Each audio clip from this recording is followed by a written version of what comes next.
Most people don't stay injured because their injury is serious. They stay injured because they're rehabbing the wrong way. And I see this all the time. People doing random stretches, resting too long, or rushing back into workouts and then wondering why their injury keeps coming back. Today I'm breaking down the top 5 mistakes people make when recovering from injury and what you should do instead. Hello everyone, welcome to the channel. I specialize in anatomy, injury recovery, performance rehab, and want everyone to master their biology. On this channel, we're going to cover real injury recovery strategies, simple rehab routines, and the science behind why your body hurts and how to fix it. Let's get into the top 5 mistakes that keep people injured longer than they should be. Mistake number 1, resting too long. The first big mistake is resting too long. A lot of people think healing means doing absolutely nothing. So they stop training completely, stop walking normally, stop using the injured area, and they just wait. Now yes, rest matters during the early stages of injury. If you have swelling, bruising, or sharp pain, you need time for tissue to calm down.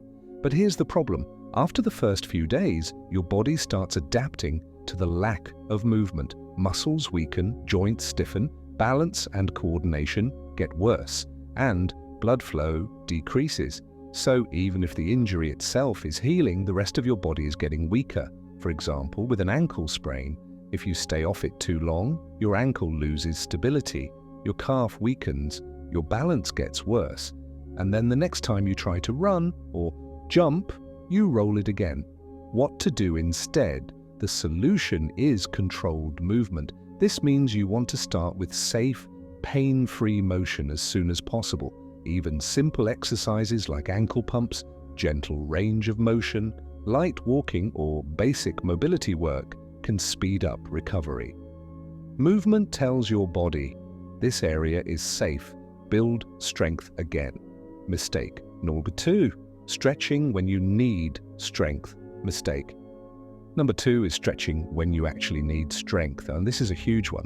People feel tightness and automatically assume the solution is stretching, so they stretch their hamstrings, stretch their hip flexors, stretch their shoulders, stretch their calves every day. But here's the truth. Tightness is not always a flexibility problem. Sometimes your body feels tight because the muscles are weak, unstable, or overworked. Your nervous system tightens muscles as a protective mechanism. A great example is the hamstrings. Many people say, my hamstrings are tight. But what's really happening is their glutes are weak, their core is unstable, and the hamstrings are doing extra work. So they stretch their hamstrings every day, but the tightness comes right back. Or another common example, people with shoulder pain constantly stretch the front of the shoulder, but if the upper back and rotator cuff are weak, stretching won't fix the root problem. What to do instead? Instead of only stretching, focus on strengthening the muscles that stabilize the joint. For hamstrings and hips, strengthen glutes, core, and posterior chain. For shoulders, strengthen rotator cuff, rear deltoid, and shoulder blade control. A good rule is this: if you stretch something and it only feels better for 10 minutes, it probably needs strength, not flexibility. Mistake number 3, skipping the rehab phases. Mistake number 3 is skipping the rehab phases. A lot of people rehab like this. They get injured, they rest, they feel a little better, and then they jump right back into their sport or heavy lifting. That's a recipe for re-injury.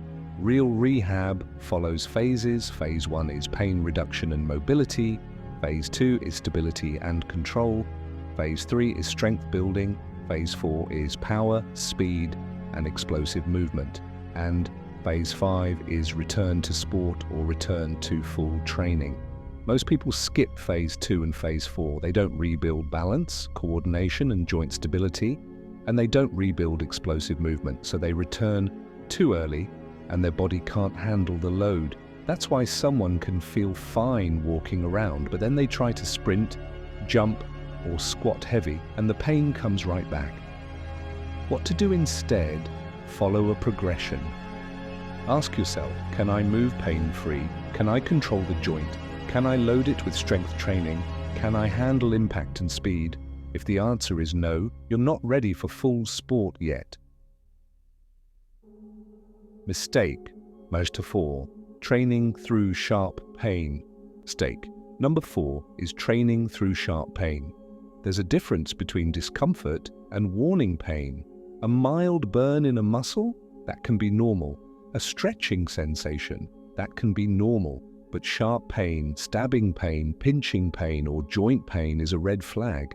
If your shoulder feels like it's being pinched when you lift, or your knee has a sharp pain on every squat, or your ankle feels unstable when you jog, your body is telling you something is not ready. There's a lot of people ignore that and say, so I'm just going to push through it. But pain changes movement patterns. If you train through pain long enough, you start compensating, and compensation leads to new injuries. Your hip might start overworking, your back might take over, your other leg might absorb more force, and now instead of one injury, you have 3 problems. What to do instead? Train around the pain, modify your range of motion, reduce load, slow down tempo, or swap the exercise completely. Rehab should challenge you, but it should not feel like damage. A simple rule: if pain increases after training or stays elevated for 24 hours, you did too much. Mistake. Number 5, lack of consistency. Mistake number 5 is lack of consistency. This might be the biggest one. Most people do rehab like this. They do exercises for 2 days, then stop. Then they wait until pain returns. Then they do rehab again for 1 day, then they stop again. Rehab doesn't work like that. Injury recovery is built on repetition. Your body needs consistent signals to rebuild strength, stability, and tissue tolerance. And the best rehab program is not the fanciest one. It's the one you can actually do every day. Even 10 minutes a day is better than doing a 1-hour rehab workout once a week. What to do instead? Pick 3 to 5 rehab exercises. Do them consistently 4 to 6 days a week. Track progress, track pain levels, track your strength. Recovery is a process, not a quick fix. So to recap, the top 5 mistakes people make when recovering from injury are: number 1, resting too long. Number 2, stretching when you need strength. Number 3, skipping rehab phases. Number 4, training through sharp pain. And number 5, not being consistent. If you want weekly rehab breakdowns, anatomy explanations, and recovery tips, hit subscribe. And comment below what injury you're dealing with right now: knee pain, shoulder pain, ankle sprain, back pain, because I'll make a video specifically on it. Thank you, and I'll see you in the next one. Rehab smart and stay healthy.